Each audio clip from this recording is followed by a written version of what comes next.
புரட்டாசி மாதத்தில் சூப்பரான veg recipes தான் பார்த்துட்ருக்கோம். அந்த வகையில் சூப்பரான 2 சைட் டிஷ் ரெசிபி தான் இன்றைக்கி நீங்கள் பார்க்க போகிறீங்க. இந்த 2 ரெசிபியுமே நீங்கள் சப்பாத்தி வெரைட்டி ரைஸுக்கு ரொம்ப ரொம்ப சூப்பராக இருக்கும். இப்போ ஃபஸ்ட்டு ரெசிபி எப்படி செய்கிறதுன்னு பார்த்துடலாமா? இது செய்கிறதுக்கு ஒரு குக்கரில் 2 ஸ்பூன் எண்ணெய் ஊற்றிட்டு கடுகு, சீரகம், ஒரே ஒரு பச்சை மிளகாவை இந்த மாதிரி 2ஆக கீறி போட்டுக்குங்க.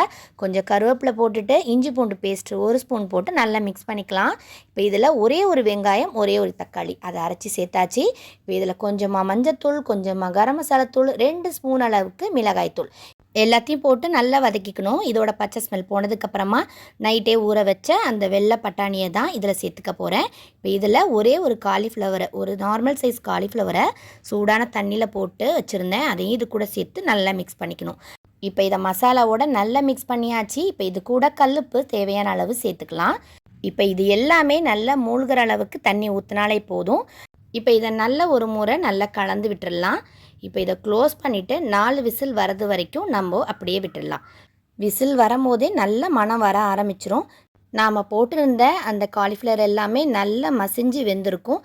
நல்லா உங்கள் கரண்டியை வச்சே நல்லா மசிச்சு விட்டுட்டு கொஞ்சமாக வெங்காயம், கொத்தமல்லி தலையை போட்டு சாப்பிட்டு பாருங்கள், அவ்வளோ டேஸ்ட்டாக இருக்கும்.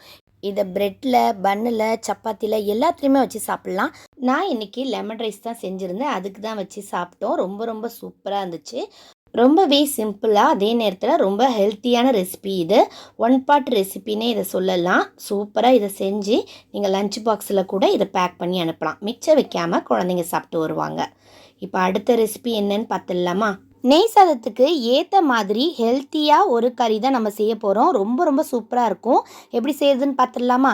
இதுக்கு ஒரு குக்கரில் எண்ணெய் ஊற்றிட்டு ஸ்பைசஸ் எல்லாம் போட்டாச்சு. ஒரு வெங்காயத்தை கட் பண்ணி நல்லா வதக்கிக்கணும். இதில் கல்லுப்பு 1 ஸ்பூன் போட்டுட்டு இஞ்சி பூண்டு பேஸ்ட்டு 1 ஸ்பூன் போட்டு நல்லா மிக்ஸ் பண்ணிக்கலாம். இது நல்லா வதங்கினதும் 2 தக்காளியை போட்டு நல்லா வதக்கிக்குங்க.